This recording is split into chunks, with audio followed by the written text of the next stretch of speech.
In the town of Dellen, where it's always cozy and nice, we never celebrate Halloween. Each year on the 31st of October, our streets turn eerily quiet as nobody likes to give the impression that it is a day of importance. You will not hear the laughter of children going trick-or-treating. There is no anticipation of finding the scariest costume, and there will not be deadly decorations on any of these suburban houses. It goes even as far that we are strictly forbidden to mention the holiday out loud. Now, don't get me wrong, we do enjoy autumn. Dellen is quite beautiful during the season. Bright brown and red leaves embellish these streets with the occasional cracked up chestnut in between. The air is just cold enough to make your breath visible. When you walk through the streets, the smell of fire rising from the individual chimneys makes you long for the warmth of your home. We enjoy autumn. We simply skip and don't acknowledge what the rest of the country gets ready for when the calendar reads October. When I was even younger than now, I never understood what was so terribly bad about this holiday as to forbid it altogether. The people in our town weren't religious or conservative in any way. We celebrated every other holiday in the most cheerful manner. And I could even swear I once found a photo of my own mother dressed like a skeleton. It seemed unfair to me that apparently there was a time in which they enjoyed the season fully. Now, it was the dullest time of the year. When I would secretly watch a Halloween movie while my parents were away, I would get incredibly frustrated as it was plainly obvious that Dellen had just the perfect atmosphere for the season. And the atmosphere got only more fitting when the pumpkins arrived. Well, they didn't simply arrive overnight, even if it almost feels that way. Their seeds must have been planted months ago, everywhere in the neighborhood where there was any soil to grow. In front yards of homes, on the grass inside the roundabouts, and of course on the fields near school. Everywhere you went, you could see the green plants making their way out of the dirt. At first, we weren't entirely sure what exactly was growing there. Nobody minded though. It was rather nice to see all this green as the weather slowly became colder. And then finally, the first hints of orange were showing. Tiny little pumpkins getting bigger each day. There was probably a dozen showing from the window of our kitchen alone. You know, in my time, pranks looked a little different than that. My father laughed as we both looked outside in the first morning of October. You think it was a prank? No, I haven't heard of the neighborhood committee planning anything like this, so I assumed it was some bored teenagers. Were you possibly involved, Charlie? He winked at me. I shook my head. I kind of liked it though. Maybe we could bring one inside, I carefully asked. There was nothing wrong with pumpkins after all. We had used them before for super pie, though they never looked quite like these. Usually Dad would get butternut squash or those green ones.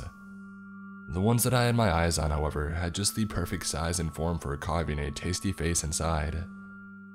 Of course, I couldn't mention my intentions to my parents. Maybe we could just make some pie late. I stopped speaking as I felt a cold touch on my shoulder. It was Mom's hand. Her face looked even paler than usual, and she had a worried look in her eyes. She had been so silent, I didn't even hear her approach. They are multiplying, she whispered. Dad chuckled a little. Susie, they're just pumpkins. They've been growing for a while now. It has nothing to do with. He stopped speaking as the ice-cold stare of my mother instructed him to. She shook her head and seemed all warm and friendly again. Come on, honey, you should get going. School's about to start. Pumpkins became the #1 conversation item in our town.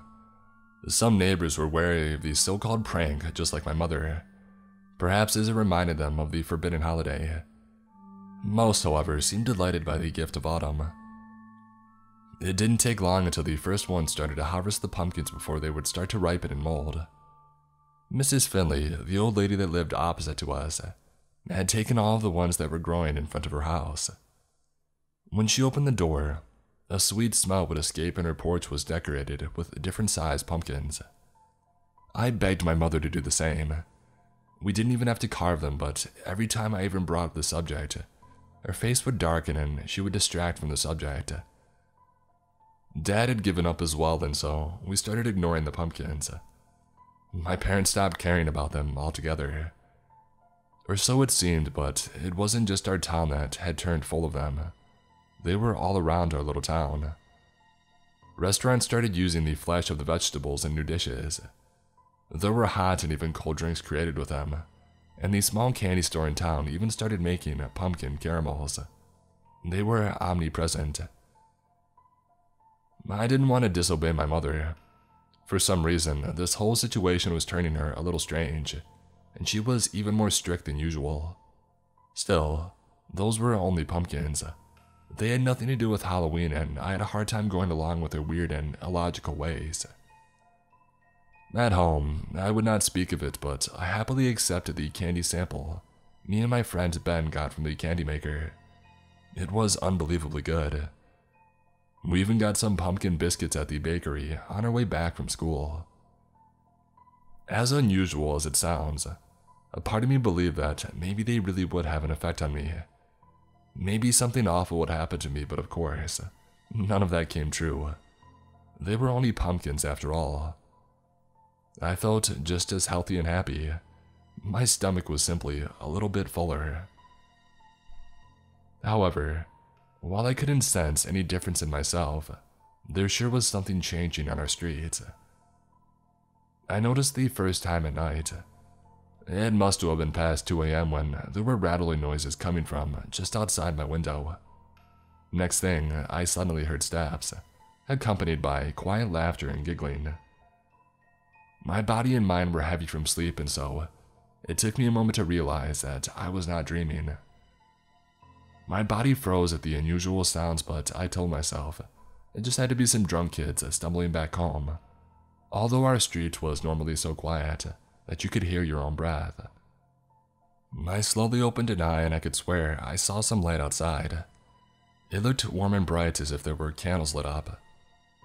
I closed my eyes again and told myself to go back to sleep, but I was too curious at that point. I climbed out of bed and tiptoed towards the window, making sure to stay down low. I peeked outside but was surprised to see nobody on the streets. The only light was coming from the opposite side of the street, Mrs. Finley's home. I found it quite unusual that she was awake at this time of night at all, but then I noticed that she wasn't inside. She was hunched down in her front yard with a knife in her hand. She was cutting off a pumpkin, the one I had my eyes on the other day. And then out of nowhere, she moved her head up to where I was standing. I was inside of a dark room and there was no way that she could see me, but I could swear that I felt her eyes pierce through me. I had always found Mrs. Finley rather scary. She was mean and used to shout at me and my friends whenever we played outside. This was a whole new experience, however. I quickly ducked down and crawled back to bed. I closed my eyes and tried to forget what I had just witnessed. I didn't speak to my parents about what had happened and told myself that it had been nothing but a strange dream. I had almost forgot about it at all until there was a ring at the door.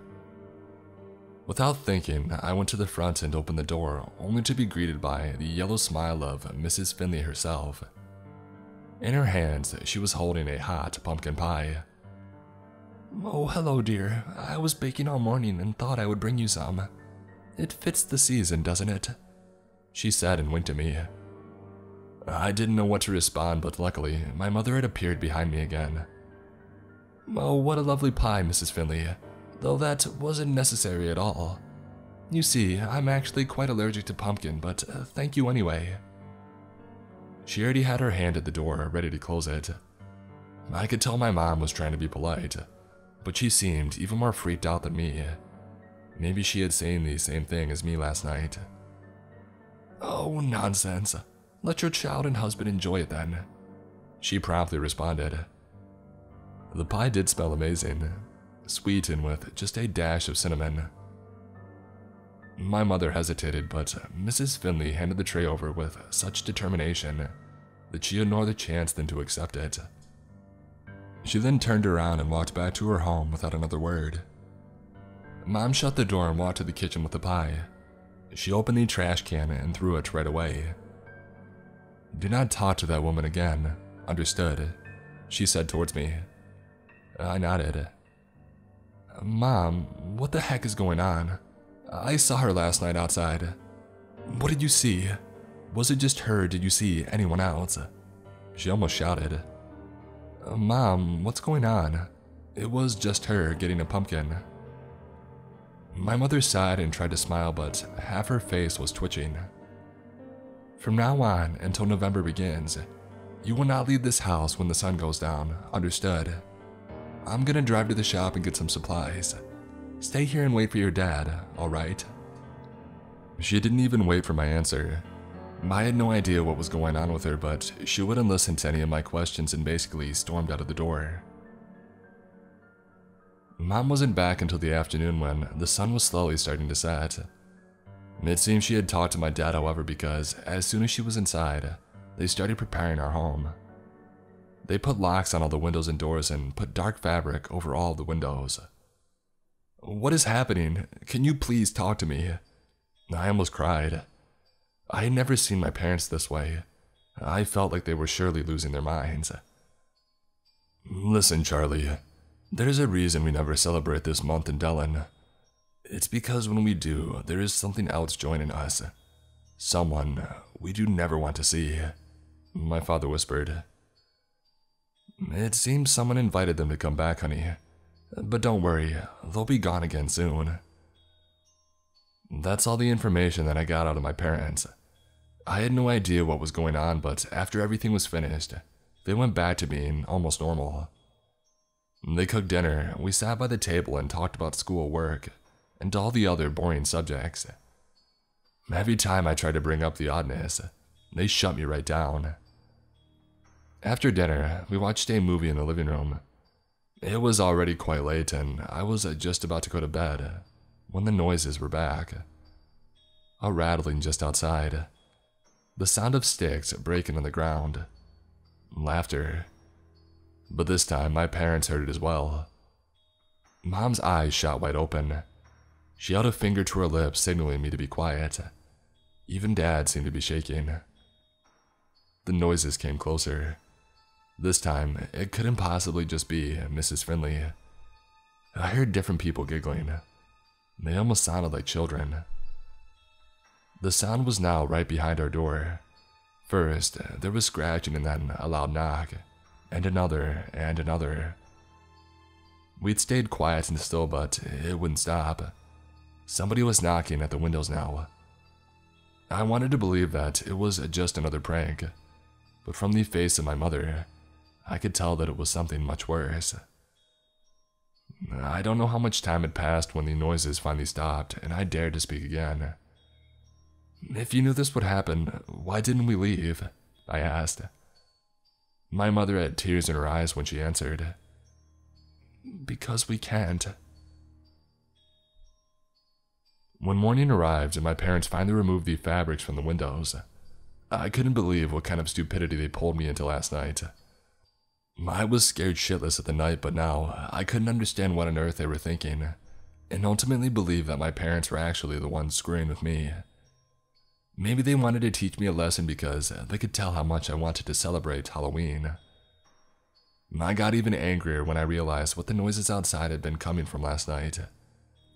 As I looked through the window to the other side of the street, Mrs. Finley's house was unrecognizable. It was hauntingly beautiful and decorated just the way I always saw in movies. She had carved pumpkins all around, poisoned apples hanging in the trees, and spiderwebs stuck to the roof. There were gravestones on the lawn and skulls assembled neatly all around the house. It must have taken her all night, though. She did seem to have help. Or at least, that's what I assumed who the other voices were coming from. Though the creepiest part was the witch hanging from a rope on her porch. It was dressed in all black with a big hat and a broom. I put on my shoes, grabbed my coat, and walked outside. I'd never seen any home in Dellen being decorated like this, and it wasn't even officially Halloween yet. More neighbors had assembled and were watching the spooky home of Mrs. Finley. As I got closer, I noticed that there was something sticky dripping from the witch's broom. It looked like blood. I slowly walked up the stairs to her porch, but instinctively took a step back when I realized that it didn't just look like blood. It was blood. And this witch wasn't holding a broom. The stick was pierced right through her hand. Finally, the other neighbors and I made the last realization. This wasn't a decorative witch hanging from a rope. It was Mrs. Finley's dead body. Miss Finley's house was the first but not the last one to be decorated in the spirit of Halloween. My mother was right. This was the year in which we needed to stay inside because we had welcomed something to our town that was ready to feast. In the town of Dellen, where it's always cozy and nice, we never celebrate Halloween. But I guess this year is different.